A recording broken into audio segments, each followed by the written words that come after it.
Hello friends, स्वागत है आपके अपने यूट्यूब चैनल शारदा कंप्यूटर में। दोस्तों, आज हम पढ़ेंगे लिब्रा ऑफिस का एमसीक्यू। ठीक है, ये एमसीक्यू बहुत ज़्यादा आता है आपके एग्ज़ाम में। आज हमको पढ़ना है लिब्रा ऑफिस का एमसीक्यू। तो देर न करते हुए आइए हम स्टार्ट करते हैं। स्टार्ट करने से पहले एक बार रिक्वेस्ट करूँगा कि आप सभी इसको सब्सक्राइब कर दें, लाइक कर दें और कमेंट ज़रूर करें। कमेंट करके ये ज़रूर बताएं कि इस वीडियो में क्या कमी थी, क्या अच्छाइयाँ थी, आपको अच्छा लगा या बुरा लगा। एक बार ये चीज़ ज़रूर बताएं ताकि मैं वीडियो को और भी बेहतर बना सकूं। तो देर न करते हुए हम लोग स्टार्ट करते हैं अपना टॉपिक लिब्रा ऑफिस का एमसीक्यू। तो पहला सवाल आपके सामने आता है कि एमएस एक्सेल या लिब्रा ऑफिस कैल्क में डिफ़ॉल्ट पेज ओरिएंटेशन क्या है। The default page orientation in MS Excel और लिब्रा ऑफिस कैल्क। एलओ का मतलब लिब्रा ऑफिस। ठीक है, जिस तरह से एमएस का मतलब माइक्रोसॉफ्ट होता है, इस तरह अगर लिब्रा ऑफिस को भी शॉर्ट करें तो एलओ हो सकता है।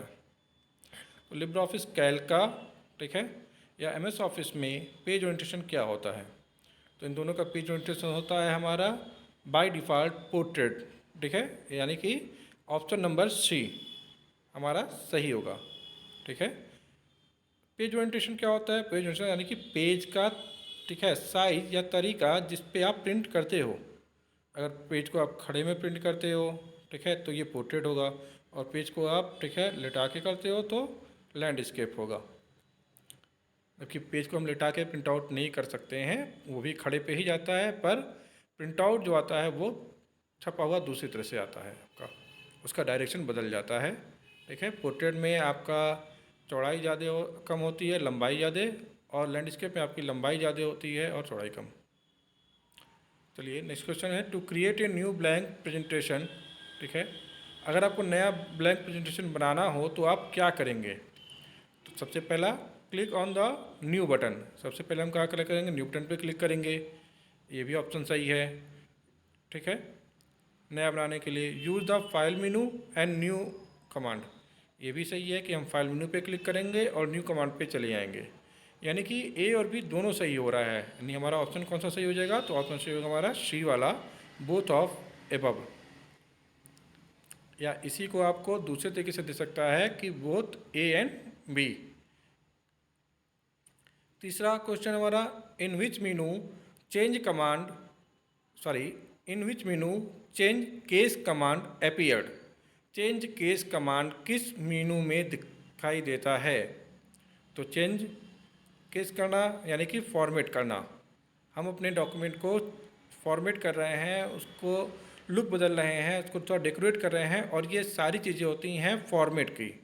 बोल्ड इटैलिक अंडरलाइन करना, कलर्स करना, उसका केस चेंज करना, ये सब फॉर्मेटिंग का काम होता है। यानी कि आपका ऑप्शन नंबर सी अगेन सही होगा। नेक्स्ट क्वेश्चन, स्लाइड पर वह क्षेत्र जिसमें टेक्स्ट दिखाई देता है, ठीक है, प्रेजेंटेशन या प्रस्तुति की रूपरेखा एक है। The area on A slide that hold text that will appear in the presentation outline is a. Presentation के टाइम पे, ठीक है, आप जब प्रेजेंटेशन बना रहे हो तो आप अपने टेक्स्ट को कहाँ पे लिखते हो। ठीक है, उस एरिया की बात कर रहा है कि उस एरिया को हम क्या कहते हैं। तो उस एरिया को हम बोलते हैं प्लेस होल्डर। ठीक है, प्लेस होल्डर वो जगह होती है जहाँ पे हम टेक्स्ट, ठीक है, स्टाइल्स, अलग अलग चीज़ों को अपने स्लाइड पे डालते हैं। तो ऑप्शन नंबर बी आपका इसमें सही होगा। ठीक है, नेक्स्ट क्या है आपका, एक्सेल या लिब्रा ऑफिस कैल्क में ऑटो फॉर्मेट कमांड का उद्देश्य है। The purpose of auto format command in MS Excel और Libra office Calc is to. दोनों में क्या होता है, तो दोनों में पूरे के पूरे यही होते हैं आपके। Create a professional and consist look of your data. आपके डेटा को प्रोफेशनल लुक देने का काम ऑटो फॉर्मेट का होता है। आपने कोई चीज़ बनाई या पूरा सेलेक्ट किया और ऑटो फॉर्मेट कर दिया, वो अपने आप उसको एक बेटर फॉर्मेट में शो कर देगा सारी चीज़ों को। ठीक है, बी वाले के हिसाब से बॉर्डर देना, शेडिंग देना, फॉन्ट और कलर चेंज करना, फॉर्मेट करना, ये भी आपके डेटा को फॉर्मेट ही करता है।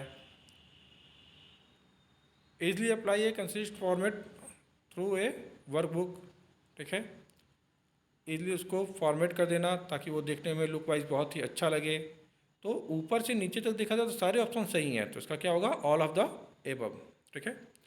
Which one of the following can be entered as a number in a cell, निम्नलिखित में से नीचे दिए गए कौन सी चीज़ को आप सेल में एक नंबर की तरह दर्ज कर सकते हैं, तो इसका जवाब होगा सी वाले को हम एज ए नंबर एक सेल में दर्ज कर सकते हैं, क्योंकि ये एक्सपोनेंशियल वैल्यू होती है जिसका मान हम रख सकते हैं। निम्न में से कौन सा ग्राफिकल पैकेज है, इनमें से ग्राफिकल पैकेज कौन सा है, ठीक है। Which of the following is a graphical package.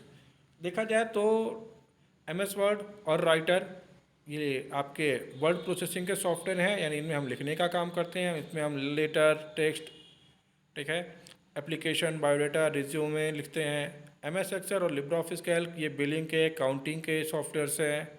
इनमें हम बिलिंग करते हैं, अकाउंटिंग बनाते हैं, मार्कशीट बनाते हैं, सैलरी बनाते हैं, अटेंडेंस बनाते हैं।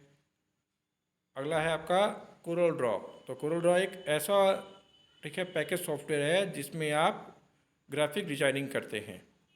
कोरल ड्रॉ, फोटोशॉप, ये सब आपके, ठीक है, पेंट, ये सारे के सारे एक साथ आपके काम करते हैं, ठीक है। और इन सब में एक जैसा काम होता है ग्राफिक्स डिजाइनिंग का।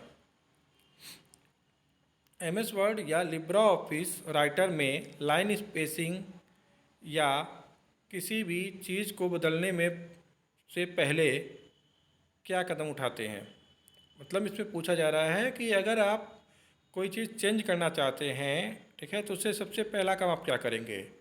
What is the first step in MS Word और Libra office Writer in changing line spacing और एनीथिंग्स।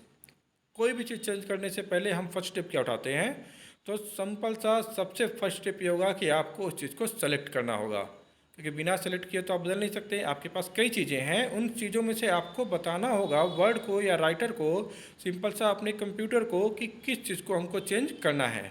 तो उस चीज़ को चेंज करने के लिए हमको सबसे पहले उस चीज़ को जिसको हमको बदलना है उसे हम चेंज करने से पहले सेलेक्ट करेंगे, तभी तो चेंज परफॉर्म हो सकता है। तो देखा जाए तो option number C, to select the paragraph you want to change, मतलब जिस पैराग्राफ को आप चेंज करना चाहते हैं सबसे पहले हम उसे सेलेक्ट करेंगे, ठीक है दोस्तों। 9वां क्वेश्चन, इस रूप में सेव एज डायलॉग बॉक्स का उपयोग किया जा सकता है। The save as dialog box can be used. तो सेव एज डायलॉग बॉक्स क्या करता है, आपकी फ़ाइल को सेव करता है, या फाइल को नए नाम से सेव करता है, या फाइल में जो आप कंटेंट्स लिख रहे हैं उसके बाकी बचे कंटेंट्स को लिख के ऐड कर देता है, सेव कर देता है। यानी अगर आपको 10 लाइन लिखना था, आपने 5 लिखे हैं और 5 और लिख लिए, तो सेव एज से आप दोबारा उसी नाम से उसको सेव कर सकते हैं, या अलग नेम से भी सेव कर सकते हैं। तो ऑल ऑफ द अबव, ऊपर से नीचे तक सारे इसके सही है। नेक्स्ट, क्लिपबोर्ड की सामग्री तब तक समान रहती है जब तक the contents of the clipboard remain the same until. आप कट करेंगे तो भी चीज़ क्लिपबोर्ड में जाएगा, ठीक है, कॉपी करेंगे तो भी जाएगा। लेकिन अगर आप अपने कंप्यूटर को शट डाउन कर दे रहे हैं तो क्लिपबोर्ड में कोई भी चीज़ नहीं जाती, ठीक है। तो इसका ऑप्शन सही होगा बी वाला, द शट डाउन और योर कंप्यूटर। शट डाउन करने के बाद क्या होता है, कोई भी चीज़ क्लिपबोर्ड में नहीं रहती। क्लिपबोर्ड एक ऐसा एरिया होता है हमारी मेमोरी का जहाँ पे हमारे द्वारा कट या कॉपी की गई चीज़ें जाके पेस्ट हो जाती हैं।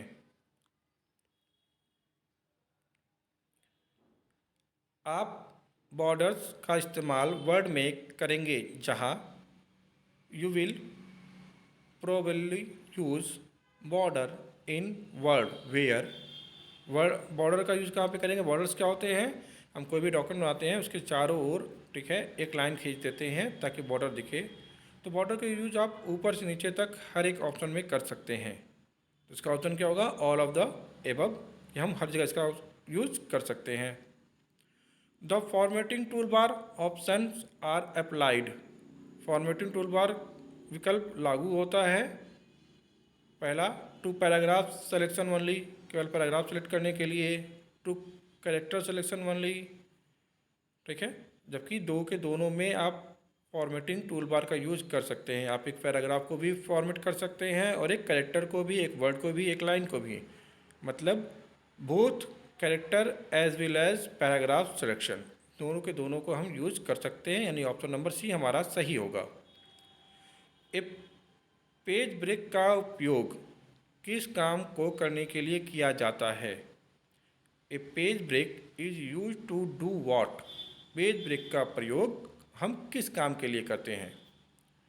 तो पेज ब्रेक का यूज हम कहाँ करते हैं? जहाँ पे हमारा इंसर्शन पॉइंट होता है, अगर हम वहाँ पेज ब्रेक कर दें तो हमारा क्या होगा, एक नया पेज क्रिएट हो जाएगा, ठीक है।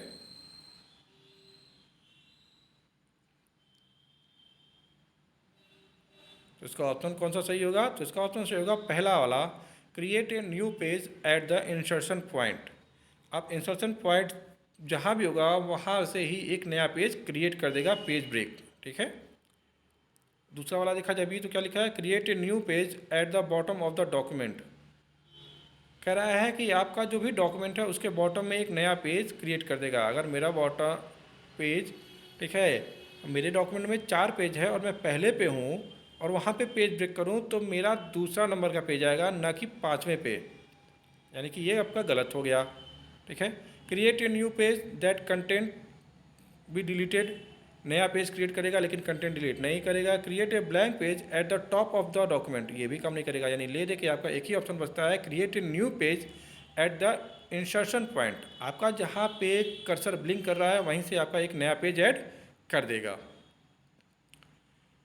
इन MS वर्ड और Libra office Writer split cell command appear in Meenu.